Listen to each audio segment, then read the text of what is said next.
Hey guys, welcome back to the Dan Frampton channel. I'll be your host, Dan Frampton, and today we're going to talk about a movie that was really near and dear to my heart growing up.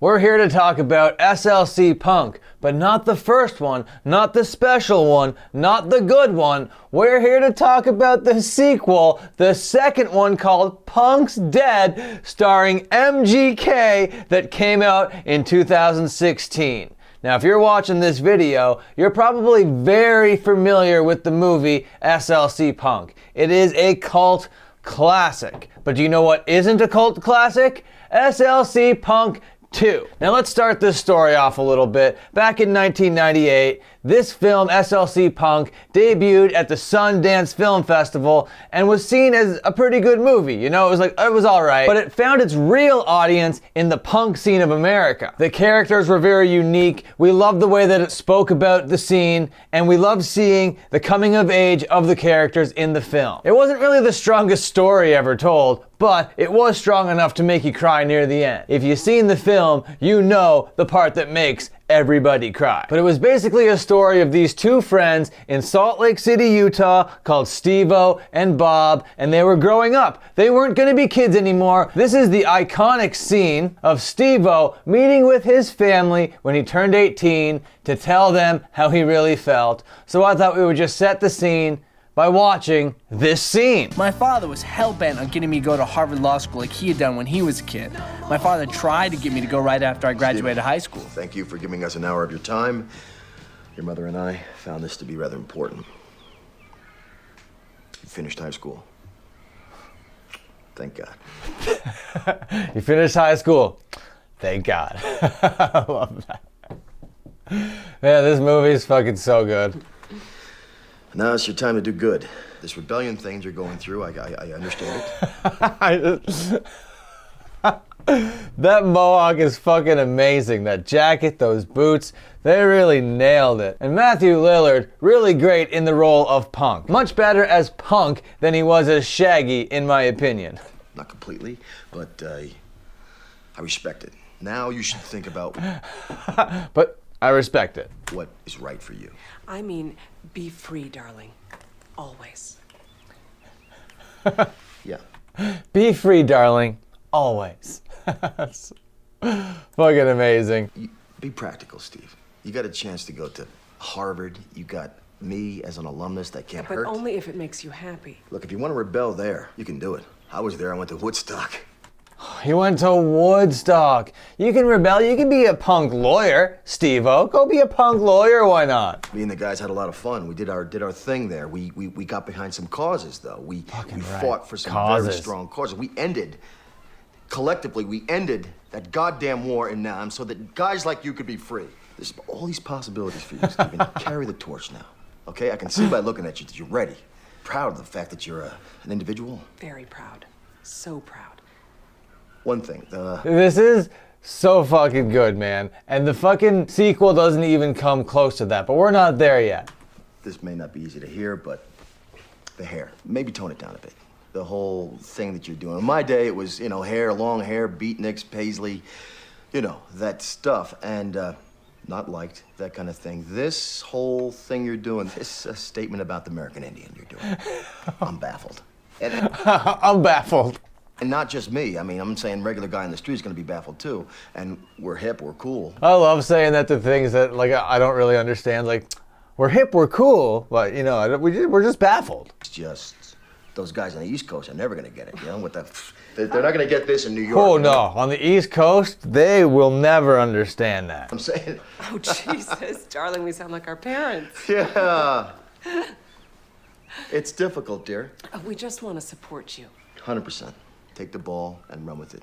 Make a difference. But always with love. Remember that, Stephen. Always with love. Oh, time out. Okay, so this is the iconic rant, the Steve-O rant, the big fuck you to the parents. And the reason why, punks love this scene is the same reason why wrestling fans love Stone Cold so much, all right? He was doing the thing to the authority figures that we always wanted to do, and this scene encapsulates all of that. Real quick, if I can. You believe in rebellion, freedom and love, right? Absolutely. Rebellion, freedom, Yes. love. Yeah, love's okay. I mean, rebellion and freedom, totally sick, but love, I don't know about that. You two are divorced, so love failed. 2, Mom, you're a new age of clinging to any kind of scrap of Eastern religion that may justify why the above said love failed. 3, Dad, you're a slick corporate preppy ass lawyer. I don't really have to say anything else about you, do I, Dad? 4, you moved from New York City, the mecca and hub of the cultural world, to Utah. Nowhere to change nothing, more to perpetuate this cycle of money, greed, fascism, and triviality. I mean, your movement of the people, by the people, and for the people got you nothing. Got you nothing! Man, his performance in this character is amazing. Just hide behind some lost sense of drugs, sex, rock and roll. And you gotta love how the fucking mohawk is just flailing back and forth, but still finding its natural spot back in the center of the skull. I wonder what they did to get such a perfect mohawk going. Oh, kumbaya. I am the future. I am the future of this great nation. I am the future! I am the future of this great nation! You, Father, so arrogantly saved this world for. Look, I have my own agenda. Harvard, out. University, Utah, in. I'm gonna get a 4.0 in damage. I love you guys. Oh, I love that. I'm gonna get a 4.0 in damage. So do you see how this scene would really resonate so hard with the 18-year-olds, the 17-year-olds, the 16-year-old punks? It's all about this. But for the first time in my life, I'm 18 and I can say, Fuck you! Steven, I didn't sell out, son. I bought in. So many great lines, so many iconic speeches in this film that really ignited us as a scene at the time. And looking back on it, yeah, it's kind of silly that we held this movie to such a high regard because it was just a coming of age movie about a couple punks with no budget. But then 15 years goes by. All of its relevance, all of its iconic moments are now reduced to nostalgia. Now people aren't fired up about the film, they're putting it on to be remember when. And that's when the director, this friggin' guy right here, with his amazing bleached out hair and his awesome goatee, comes on to the internet to announce his Indiegogo campaign. Now this is a 4-minute video, and I figured we're going down this rabbit hole together. So let's hear this guy out. Should we give this guy money to produce SLC Punk 2 over the internet? And I made this. That's SLC Punk. That's right. That's a movie. That's a movie I made 15 years ago. And you know what? I got a treat. I got a treat. Man, this guy is a charisma vacuum. Script, and it's called Punk's Dead. And you know what? It's a sequel to SLC Punk, and it's happening. He's trying to talk like he's super. It's a sequel. I'm really cool. Guys, trust me, I'm the coolest guy ever. It's a sequel, and it's written, and it's super cool. Think of all the things you're gonna get to see in this new movie called Think of all the possibilities. Punk's Dead. This crazy dude from Germany is coming back. And this guy Sean. Why didn't he do a second take? This is the clumsiest fucking recording I've ever seen. And this guy Sean, who with the acid running thinks his mom's in the house. with the acid and the running and the mom and in the house and the Jesus and the Bob. House with Satan, who thinks Bob is Jesus. Yeah, I'm him. Jesus! He's coming back. Oh man, how couldn't they have seen back then that giving this guy money was gonna be a mistake? And everyone's coming back. Animals. Everyone's coming back? Let's see about that. I've always loved animals. I'm 18 and I can say, fuck you! Spoiler alert, Matthew Lillard did not come back. I didn't sell out, son. I bought in. There's a way that you can get involved this time. Why not contribute? Help me. And what you can do is you go to this place called Indiegogo. All the cuts during that was amazing. You can help. Why not contribute? You can go to Indiegogo.com. You can actually contribute. I don't think this guy has ever spoken in front of a camera before. So few of us God Gen bless his Xers heart. and Gen Y who keep Maybe it was a asking why. passion I don't project, feel like but I don't know if we're that's doing true. much anything. And here's a way that you can. You have control. You can shape the future. You know, it's not like This guy is the sketchiest, greasiest, most con artist looking guy in the whole world. it's a Mayan prophecy where the world's just going to end. It's going to keep going. It's about like Did he just mention the Mayan prophecy about the world ending? That was supposed to happen the year before this video came out. And he's like, I guess like, oh, the world didn't end. I guess we need a SLC Punk too. It's about believing in something. It's like believing in God or Satan or your parents or your family. Anyway, okay, I can't fucking watch the rest of this. There's like 3 minutes left. Anyway, yeah, he goes on. He's like, yeah, give me money. I need money to make this movie. Check out my green screen. My green screen's really sick.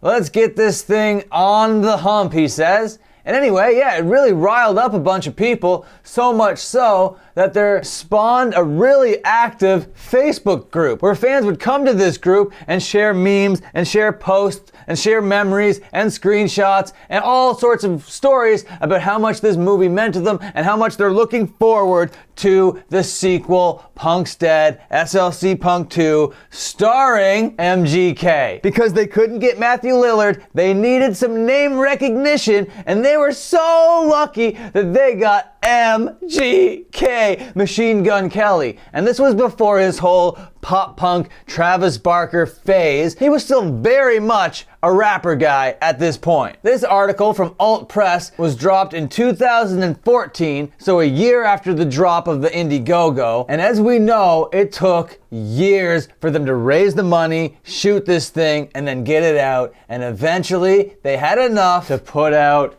a trailer. So I thought, why not give this thing a watch? Oh my father was a punk. Everyone knows that story. Oh my God, we got Bob's son as one of the main characters in this. That's so sick. That's Bob. They got Bob back. That's so fucking sick. Fan service. I love this. Hey, let's go the long way around to Salt Lake. Wait. I thought you guys had no rules. I thought you lived life and took risks. And I thought you guys lived life and took risks. Look at them driving around in their little systems. car. Damn, Ross, you are a bizarre. MGK doesn't look like an authentic punk in this, the way that Matthew Lillard really embodied that character, okay? He still looks like he's in cosplay over here. Vigil. I mean, just like Dad. What was his life for, other than to die? He accidentally overdosed on Percodan. He thought they were vitamins. Classic. So even as a fan back then, in 2015, seeing this trailer drop, I'm like, oh my God, we're almost there. We're like a year out from this film coming out. I'm so stoked. And this is all feeding into that, okay? This is making me stoked to see this film.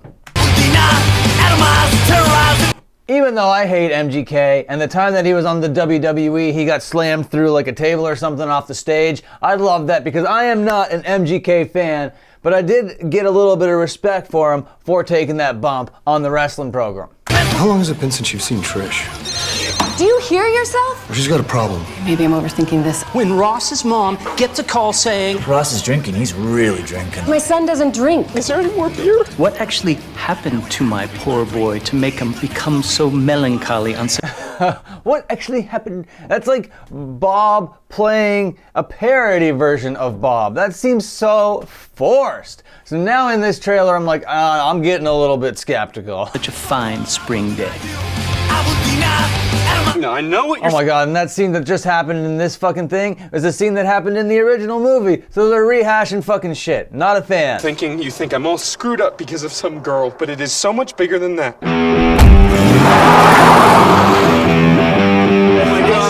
So if you're getting the vibe that this feels just like a road trip movie with a bunch of teenagers that doesn't really focus on any social commentary or any punk commentary and is really just like a vapid film, then you would be correct. That is exactly what this thing came out to be. It wasn't SLC Punk 2. It didn't have the raw energy of the original film. This thing was a hollow shell of what it once was. How do you know my I son? met him 3 years ago down on State. He was hanging out with some, not crusties, but... Skate punks? Not skate punks. Gutter punks? Gutter punks.